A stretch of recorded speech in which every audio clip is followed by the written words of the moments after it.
Bamosusu balobi ki ezali makila ya Floribert Chebeya moto ezali koganga vengeance.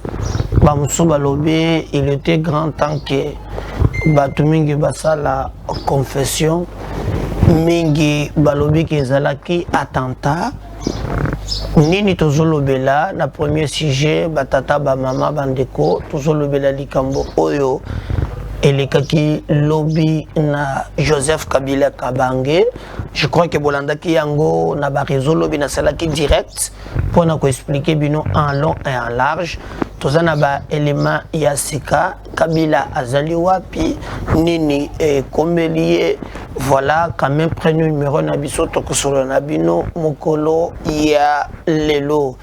Boyebi très bien que assis à commune ndako atu matubwana oya zalaki ancien gouverneur ya Congo central, bien qu'elle comme réclamé que azaka ka gouverneur parce qu'il a été réhabilité par la justice. Ministre intérieur a boye ko zongisaye tozoyebate pourquoi mais tozali koyoka banongo nongo ebele a commune ndako na ye sima ya batika ye na boloko mais bato bazali ko réagir na Congo central makambozo continuer kobima bokolanda l'émission ya lelo. Je suis Médard Kankolongo, nous avons présenté l'émission à lelo ezali lundi le 20 décembre 2021. Quelques jours seulement, 5 jours nous séparent la fête ya Noël. Où ezali mbotama ya Yesu. Je profite anticipativement pour nous souhaiter bino joyeux Noël. Na balandi na biso nyonso bozali ebele bopesaka biso makasi hormis quelques nos détracteurs qui sont là pour le découragement mais nombre ya balingi biso bazali ebele na souhaiter biso bino nyonso ba joyeux Noël na banda kona bino tika ke ngolo ya Nzambe na biso ezala na mabota na bino kimia oyo mukili eyebi kopesa te kolo Nzambe apesa bino yango. Alors numéro ya sika et bandi rapidement tokei to partager lien na bandeko parce que na ebisaka bino toujours que grâce na yo bato bakoki pe koyeba chaîne na biso donc ndengo ozali wana ozali ambassadeur to pe ambassadrice na biso.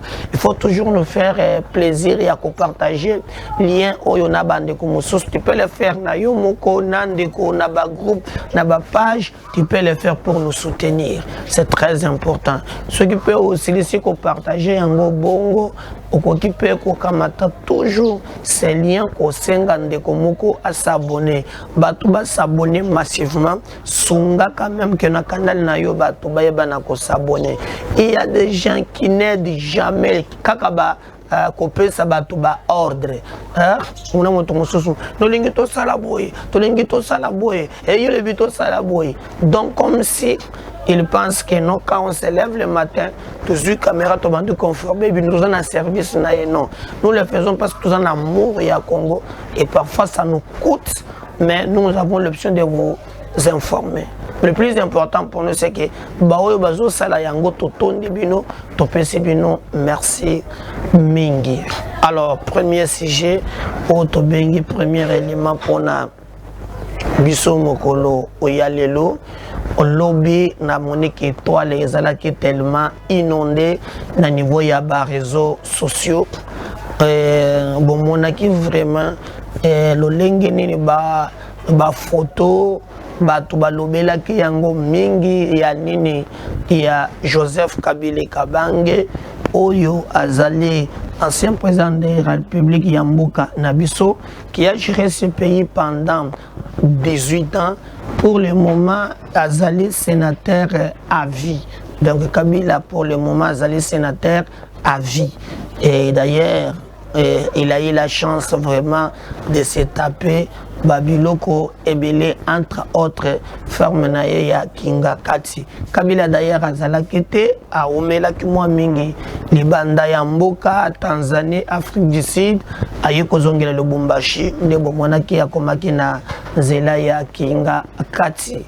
Nini eleki na Kinga Kati parce que nayoki ba intox, nayoki manipulation, nayoki mensonge, bato komi ko raconter n'importe quoi que non ezalaki non makambo oyo ndenge na lobi na direct et c'est la makende na niveau ya kingakati. Alors na ba information ndenge na pesa bino yango lobby ezala kike baba toyebe kingakati te kingakati za kuna na ba telekoleka kuna Kabila yemoko azwa concession munene batu balobaka pongana na kendate ata makolo okobeta makolo kolemba donc batambola kana mutuka azana biloko nyonso kuna azana mai ya minene mune banyama nyonso tolokaka nazo awo oyo bonoso nazo te ezana kingakati zo ya munene batu bakomaka kutoke kuna ofuti mbongo soki ofuti mbongo soki combien ndoke kuna ba lion ba léopard ba biloko nyonso ya mokili eza kuna ba espèce nyonso tumona kana zo ezalaka te eza kuna même avion moko bomoni Jean-Pierre Bemba zoloka oh non l'état congolais bafuta ye ba 22 millions ba avion même ya Bemba bakata yango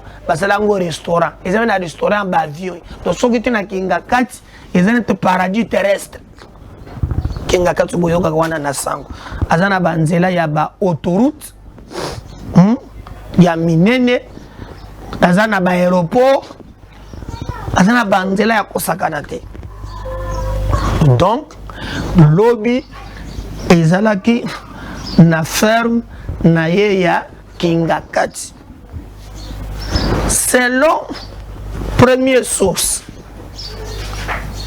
na bisaki yango bino lobby ke balobi ke abandaki kobima mabandaki kobima balobi na mituka misatu heure nini ezalaki 14 heures nde toyoki na kobima na ye asali quelques mètres directement mutuka wana esali tono c'est-à-dire que mutuka ebaluki na bato bazalaki pembeni mutuka ebaluki mbala moko te balobi mutuka ebaluki 3 fois na banzake lobi en tout cas bon monaki exclusivité ba photo makambo nyonso surtout mutuka ebaluki 3 fois ti na niveau que porte moko oyo eza kuna efungwamaki. Ce qui nous étonne, bazo yebisa ngai na ba premier élément que soda moko oyo azalaki na mutuka wana akomi gravement blessé. Donc parmi ba garde oyo azalaki na bango na mutuka wana azali gravement blessé. Et que bamemaki na hôpital wana ba élément ba pesi na 14 heures donc azalaki vraiment gravement blessé, c'est-à-dire que soki azalaki liboso soda azalaki na sima donc la garde na ye mais balobi que soda wana azali gravement alors gravement blessé. De deux en dehors il y a soda oyo azalaki blessé bango bazolo baki non kindeko Kabila yende babimisie atapota azokite mais moninga gravement blessé ye kaka na même mutuka ye atapota ya muke azokite wana ba elema we bango bapesi to évoluer to commune à 16 heures. On nous dit non. Kabila Aza pas balbaki le bosso que non, Aza blessé mais azali na ndako. Azonga kitangwa bimaki wana telemaki azonga kingakati ake ko fanda na ndako. Mais bino moko bozo mona mutuka ke mutuka ndenge ezalaki policier blessé, soldat blessé mais Aza blessé te azonga kindako. Bayekolo ba 16 heures wana sur mususu ilobite alongwe na ye wana ba cheminer ye na hôpital ya Initiative Plus OLK ya mwasi na ye Olive Lembe Kabila Mama Waro nde balobi en tout cas tuba pota ya mike badouleur ya mike aye po basala ye contrôle ce qui botali déjà contradiction et koti entre deux versions version ya liboso balobi que à partir ya 14h et le comme côté et comme lié kaka policier wana mutu azalaki touché ba memi na hôpital ya azalaki na ye mobimba après toyeko yoka ke na 16h ndeko moko oyo quand même azali bien informé ayibisinga président Médard ezali bongo te bato bazoloba ke azali na ndako bazolenga ba désinformé peut-être pour na ba objectif bango moko bayebi Kabila quand même azali mokonzi ya FCC tellement que aouti kala mingi te kosala ba consultation tout autour de lui il faut garder moral il y a FCC parce que FCC c'est un problème moko très sérieux bazana kati ya ko se diviser ko kabwana mikolo na mikolo soki le susanguane ekomi keo Kabila azana moi problème bazo risquer ba lâcher noki alors il faut garder moral il y a troupe le premier message et c'est là qui dans ce sens là pour na ko rassurer groupe pour lobby batu mingi ya FCC ba mimona ki vraiment en débandade batale ki sous na place ya ko bimela te ya ko kotela te ba téléphone il est là qui pour na bango Kabila azali ko rassurer bango garantie donc moyen exact bakende batika Joseph Kabila na ba inquiétude one yango balobaki na premier tour que non azali bien sain et sauf et que problème ezalité deuxième version ezali on appelle Sibino à partir il y a 16h nde Kabila à côté na hôpital ya initiative plus na bapé ça y soin parce que en tout cas yé azali touché un peu na babiloko wana il y a accident. Alors nous nous posons maintenant la question, pourquoi cette histoire arrive seulement na moment Congo hold up et bimi na moment kak toyoki procès ya Shebeya oyo bolandi batangi Kabila mbala ebele et d'ailleurs bomoni ke na ibisaki bino ke justice militaire eza lokola ya ba ya biso ba civil ya kosakana nango pamba te justice militaire et c'est qui déjà ma chambre, que ce soit Parlement, que ce soit Sénat, ça là par tous les moyens pour te permettre, hormis à Moubeko, Kabila Mitaya sur mesure, basta de telle façon que non, aya, couper ça, point de vue naïe, après sa réplique naïe, parce que na makambo ya bazouzi.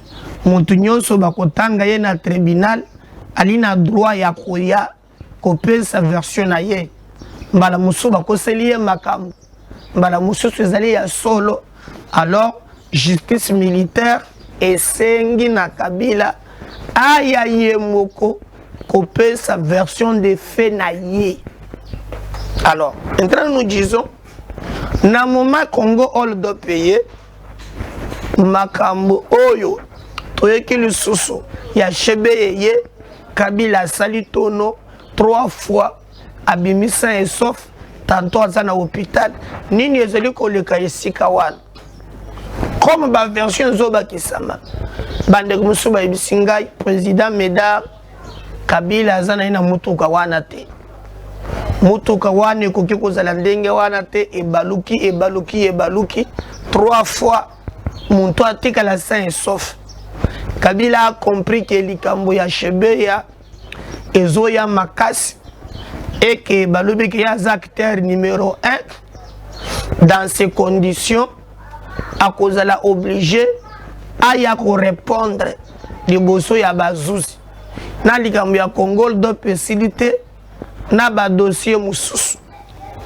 Et surtout que batu bazo yebate bande ko. Est-ce que bino bokanisi ke muntu lokola Paul Milambo awuti Belgique aye kaka aw aya kaka kosala témoignage o na ye kaka na témoigner pam et puis na témoignage na ye atanga nomema Kabila bande ko musu bayebi makambo bayebi ke Chebeya azalaki muntu azalaki introduit dans le monde abande ko sa la kaka Congo te Chebeya azalaki muntu ya batu ya libanda ba service ya renseignement ya libanda. Alors ce que bumi muntu na bango balimbi sakate ce que bumi anja wana o mata o kita ils finiront toujours par kufutisa yo cash. Alors le lenge procès zolika na koya ya Paul Milambo na ndenge azali ko responsabiliser directement Kabila ilingi kota lisake vérité moko elingi bimawana. Donc Kabila selon ye azali responsable ya makambo oyo ezali koleka. Alors pona yango nde bandeko na balobi à comprendre que zoya mabe il faut à créer rubrique moko boye oyo koki ko sala keno batu bayeba keno bazolukele ba problème bazolinga ba sala ye boye aza vraiment bien te boye na boye il est maintenant en sécurité makambo ebele. Donc ba version ezali kobima moi mingi be na nzela ya likambo wana. Mais moi en tant que Moluki Sango ngai en tant que muto na kolandela ba dossier je peux vous dire que non batumboko ba monaki Joseph Kabila na hôpital ya Initiative Plus oyo ezali ya Olive Lembe Kabila mama waro oyo azali mwasi na ye nde kuna azali kozwa ba soin kuna nde kote azali kozwa ba soin.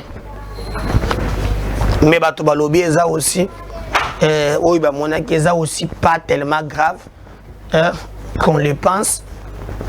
Est-ce que bazo kosa kaka pona go garder moral ya troupe nde na yebisaki bino keno bango balobaki esengele babo pa secret ya ndenge azaleli parce que ezo sala pasi azali chef de file ya famille politique o ezali na ezali kola essence pembeli ya moto kala tezo explosé bomoni ba Manara bomoni ba Shadari boyoki Ferdinand Kambere autokozokisa muntu molangi boyoki donc fait cesser pour le moment ezali kola bombe kala tezo explosé sango ya Kabila soki komi ke ndenge batu mususu bali kobombela yango ekopanzana ekosila be lokola impère. Raison pour laquelle bazana kati ya ko gérer cette information na lolenge na bango. Mais sili kakate ba proche na ye ba pesipe information mususu. Nani alobi Papi Tamba. Papi Tamba lobi eloko esalami lobi eza attentat. Balingaki nde babuma Kabila. Kabila nde bavizaki po babuma ye na nzela ya attentat. Bon. Je vais vous lire ce qu'il a dit. Accident de Joseph Kabila. Papi Tamba confirme plutôt qu'il s'agit d'un attentat contre Joseph Kabila et exige une enquête internationale et crédible. Attentat contre Raïs, à qui aurait profité le crime. Merci mon Dieu d'avoir délivré le peur de l'alternance de ces lâches attentats. Une enquête internationale est crédible et vivement entendu Papi Tamba. Boyoki na bandeli lisusu. Accident de Joseph Kabila. Papi Tamba confirme plutôt qu'il s'agit d'un attentat contre Joseph Kabila et exige une enquête internationale et crédible. Attentat contre Raïs, à qui aurait profité le crime. Merci mon Dieu d'avoir délivré le père de l'alternance de ces lâches attentats. Une enquête internationale est crédible et vivement entendue Papi Tamba. Papi Tamba a lobby boye. Et loko e salami lobby. Boluke lango kombo mususute. Ezalinde attentat. Basiblaki Kabila. Poete baboma ye. Donc, pour na Papi Tamba, boluke lango non midi à 14h ezali attentat. Batinda kinde batu poete baboma Kabila. Et à ce qui wana te à lobby pour na yango ye azali ko senga justice internationale ya awate justice internationale et ya awa basa la banquette crédible. Alors je vais vous poser na mituni mitunanga moko. Peut-être que na zubi a noté. Kaka bato à l'international. Nde babimisi rapport. Balobi ke Kabila lié même na mbongo ya oni. Bazu ya ba Congolais ko kité ba koti ya oni ba komi ko liya yango. Mais maintenant, est-ce que zali moyen te ya ko s'attirer compassion na communauté internationale pour les Gambois Chebeya, non seulement ils ont ya kati, mais ils ont payé à Libanda. Ils ont moyen de s'attirer sympathie et la communauté internationale. Comment bakoki kosala attentat na niveau ya Kingakati? Kuna na Kingakati Kabila azana basoda oyo ya ye. Bafuta kamala mukoleka même na basoda ya République. Bomona kakuto batongela bango bateni na bango. Bongo nani akoki kokende po ezala kata na balabala le kambu mususu. Mais e salami na kati ya ferme na ya Kingakati. C'est que s'il confirme les pistes ya attentat. Donc il veut nous dire que même na ngambu wana kuna oyo bango bazali kozela ezali penza te ke bazo contrôler sous ba militaire na bango te. Ah bandeko. C'est que ba militaire na bango ya Kingakati babalukeli bango bakomi ko sala attentat. Parce que makambo islami lobi accident que Papi Tamba confirme que ezali attentat et salamina ferme ya Kingakati. Mais comment il peut dire que c'est attentat? C'est que les soldats, oh, basakuna, ne ba créer attentat, basali attentat wana, ba version commis et belé. Et je pense que na kokende na lombango, kobele la communauté internationale, justice internationale, moi je pense que est comique exagéré. Soit qu'ils allaient accident, biso to sepeli, nzamba batelier, parce que biso souci na biso ezali et Kabila kufate. Soit qui a kosamba esendeli aleka na bar, asambi, mayeya sala Congo, et puis ça les sont même Félix Azana pouvoir, na baye baza bakoya sima. Bayeba ke lobi nyonso bakosala lelo soki okozalaka na bokonzi te peuple akorikota na kanini oyo osaleli mboka. Donc personne n'a aucun intérêt de voir Kabila mourir. Non. ata na bokonzi na ye abomisa bato mingi. Est-ce que ye Kabila na kinga kati wana na Olive na bato na ye tango bakolanda procès ya Shebeya na ye bakate soki balala kapungi kimia bato na ye oyo bazana bango tango balandela ka procès ya Shebeya na ye bakate soki bamona kapungi na bokonzi na ye baboma bato ebele ba innocent bakufa. Pour nous toza wana te pona koloba keno baboma basala boy. Et puis papi Tamba et sengeli kozana ba élément tango zo confirmer attentat nana ngaka sala attentat contre Kabila. Et pour quel intérêt? Parce que pour le moment justice zo zelaye personne na azana sengote ya komona keno Kabila ala nase ou bien Kabila likama moko boye et komela et pour l'objectif nini. Ce qui nous intéresse, c'est que non, bambeba oya sala tango zalaka na pouvoir à répondre na yango. Personne n'a aujourd'hui l'intention, alors personne y a kolobaki à l'attentat. Alors tant que vous avez l'attentat, ils ont pour que yango nani. Donc le régime en place et l'engaki et ça la attentat contre Kabila. Kabila zana yekudusu na yeboko. Oye sengeli yemoko à répondre na yango. Azali ne kulusu na yemoko o sengeli a répondre na yango makambo ya Shebeya esi yindi makambo ya Kongoldo pese yindi. Je crois que en respectant bien sûr présomption il y a innocence ou il y a cause de la zone bénéficiaire na yango, ne cherchez pas les problèmes ailleurs.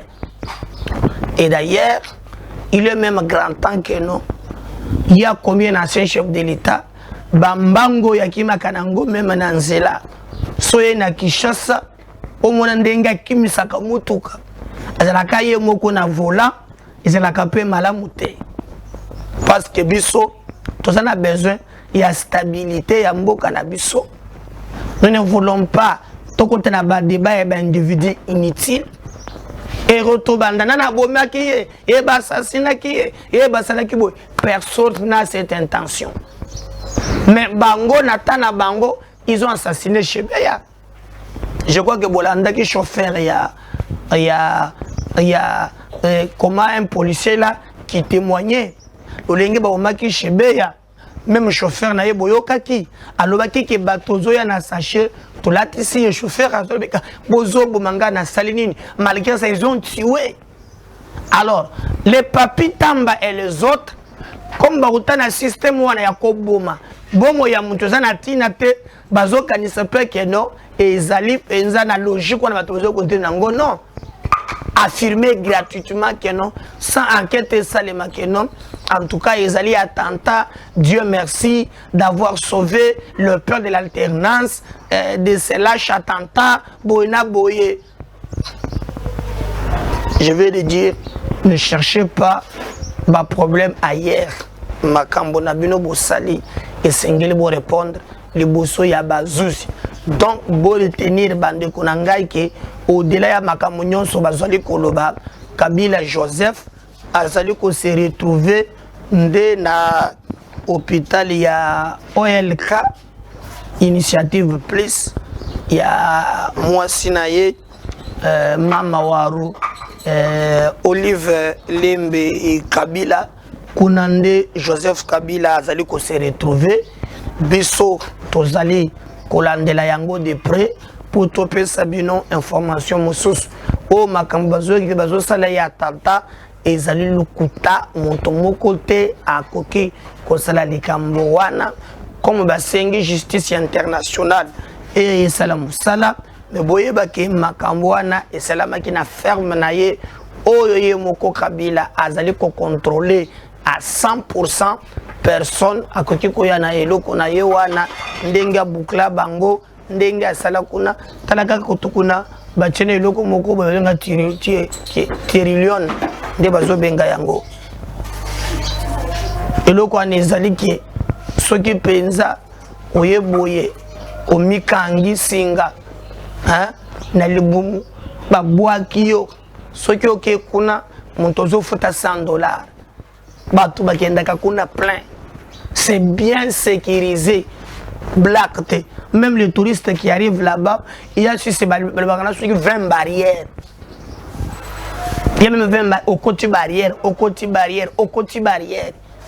Donc, quand ils ont sécurisé na degré à Kosakanate, puisque on est attentat, ils ont le coup on est et tout est ici papi tamba à se calmer, à se calmer, à tika ko luka ba problème oyo yemoko peut-être à kokoka ko silisa à yangote. Bon, comme la justice internationale, bah c'est et ça l'enquête, on attend ces enquêtes, mais retenez que non, Kabila azalaki na initiative plus ya mwasi na ye pour te azoa ba soin bolandaki yango je crois na ba réseaux sociaux lolenge nini ato matubwana azalaki vraiment appréhender na ndako na ye lokola moyibi comme un malfrat alors qu'Azalaki est un ancien gouverneur ya Congo central. Indignation au ya bato ebele et monanaki bato mingi ba sepela kite même biso moko na lolenge bakangela ki ce qui nous fait très mal et aller ba respecter atate kako kozala innocent. Bien sûr, IGF a reproché Makambo ya Kanyaka, Makambo ya Moyibi, Oyo, Ye Atuma Tubwana, Bazumbongo ya Congo, Bachebe na Libenga na Bango. Donc, Ngana ko sala jamais une émission, Oyo, Ngana ko kote la Moyibi, jamais. Na senga 14 jours justice et sala musala pour na bato nyonso na moni bato ba condamné yango Atuma Tubwana un ancien gouverneur Boyina Boye, mais je n'ai pas vu bato ba prélever aussi les côtés moral il y a ba dirigeant mo cannabis tozui ezaleli ya mabe ya kokotela kamiyibi. De même que nous condamnons l'acte ngai na kosepela kateke nanu basambisi motote ekoma lolenge bango bamemiye wana nanda kunaye. Bon, je me suis dit même, est-ce qu'il n'y avait pas moyen bazouata dit par exemple la police de la Ganami Tukate botata na mutuka après bokei naye pourquoi botambusiye ndenge wana.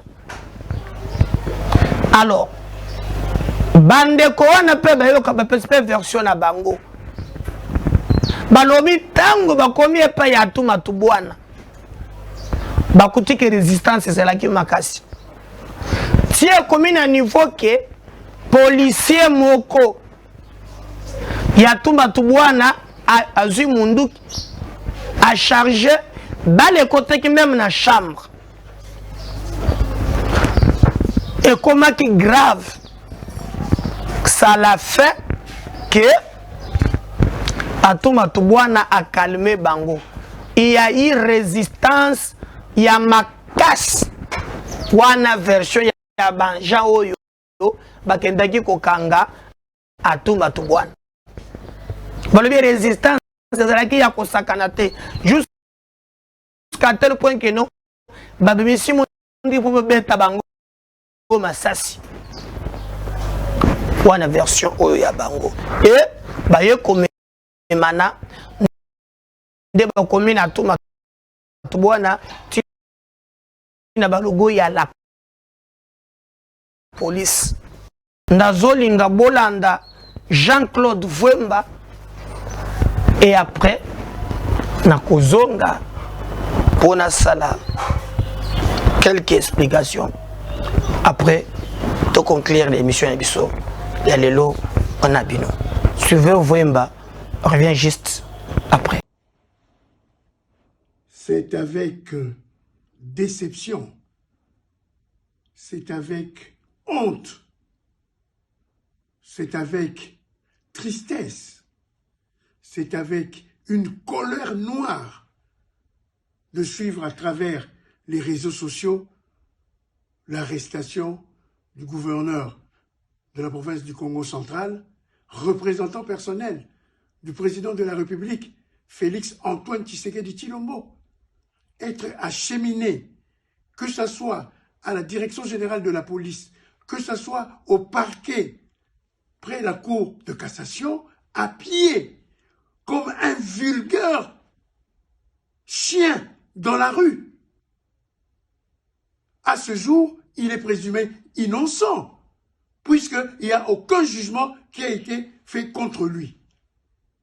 Comment voulez-vous que nous puissions accepter ce genre de choses? On ne peut pas humilier le peuple congolais. On ne peut pas humilier le peuple Congo jusqu'à ce point.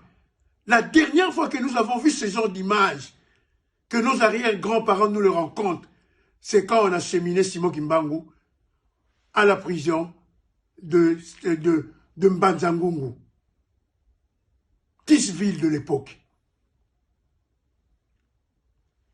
Quel que soit l'erreur, nous avons vu dans ce pays les gens dilipender plus de 500 à 800 millions de dollars. Ils n'ont jamais été traités de la sorte. Comment voulez-vous que nous puissions l'accepter?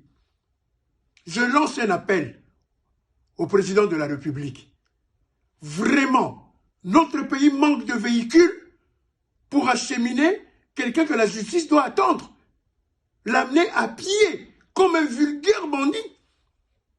Tous ces fonctionnaires de la police qui ont fait ces sales besognes doivent être nécessairement entendus et radiés de la police. Et nous savons quand même d'où viennent toutes ces histoires. S'ils veulent la déstabilisation de la province du Congo central, c'est la bonne manière qu'ils viennent de faire. Ça servira à quoi que le président de la République puisse inciter les investisseurs dès lors qu'un de ses représentants est conduit de la sorte, en tant que présumé innocent. Je lance un appel au Né-Congo de se soulever, au peuple congolais de se soulever contre cette humiliation d'un des nôtres dans notre pays. Et je vous dis, ça ne se passera pas ainsi. Même sous le régime de M. Kabila, nous n'avons jamais vécu ça. Baloba qui a trop, Baloba qui a trop. Ouais, nous sommes à la maison. Nous sommes à la maison. Voilà. Bande konangai. Muto boyoki ali mutu mususu te azali président et assemblée provinciale. Alobi azo senga bane Congo ba telema ba se soulever. Responsable au nom de ne Congo bato ba telema. Azo senga soulèvement parce qu'on a humilié un dignitaire au Yazali à Congo central. Je vais reposer la question à Jean-Claude Wemba. À tout Matubwana a comploté contre Ndekonaye Justin Wemba. Oyo baye na moi na caméra ba filma ye azana bilamba te. Redoko ya aner azawan. Nous avons vu les images circuler dans le réseau Moutouazali na bilamba te. Et boyebi derrière les coups qui étaient là, à tout Matubwana, à Betekikou Namamimi. Je vais poser la question. Wemba mona ki ne Congo wana te? Justin Wemba yaza ne Congo te? Au lieu de justifier ba cop na bino boko sala bino mibali. Pourquoi mettre tous les bacons dans cette histoire? Je pose la question à Bakongonios. Justement, Oyo Batika Mutakala. Ba filma ye. Ata ko bomba te ba publier yango. Yaza laka mu Congo te. Ola tout va na mu Congo ko leka Justin Lwemba. Mais vous ne faut pas prendre. Et puis le connaît Bouzoba Nyazalaka biso non batumbole biso biso batumbole biso. Il faut arrêter avec votre hypocrisie. Il y a un gouverneur, il y a un président de l'Assemblée provinciale. Bon, ça va nous battre sur le salaire qu'on a. Bon, justifier ma candidature au salaire. Bon, tika les Congandori à bilo qu'on a bino wana. Si et seulement si, aux alaki d'accord, Mokolo batiki un Congo, un dignitaire, vice-gouverneur, Mutakala. Pourquoi on enregistre ça quitter? Lelo, moi je condamne le Lenge Bakangi. Nasa d'accord na ngwa tamu kitende Bakangi atuma tubwana et na sengi batuwana bakanga bango. Je suis totalement na sengone Bakangi atuma tubwana te. Mais yo siko vwemba ko bakeno les ne Congo bazo toucher ba Congo ba telema kuna komona pe matata kuna manyema basoyili ba telema katumbi batu ba telema finalement to kende wa. On a déshabillé Justin Lwemba. Dans cette histoire, Batangaka, Atuma Tubwana. Yo Zalaki Wapi. Et puis quand on est dirigeant, on a pris Nabareteni. Soulèvement. Pour quel intérêt? Pour quel intérêt? Évitons ça. Que Dieu garde le Congo. Partager ces liens.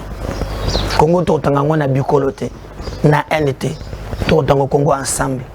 Et le Koza Malam, il faut que soutenir. Et le Koza Mabe, c'est qu'il faut condamner. Toko Tonga Mboka Oyo, Mutuna Parnaye. Parce que si Dieu ne revenait pas, prenez Zelanga na deuxième au troisième numéro. Je viens encore.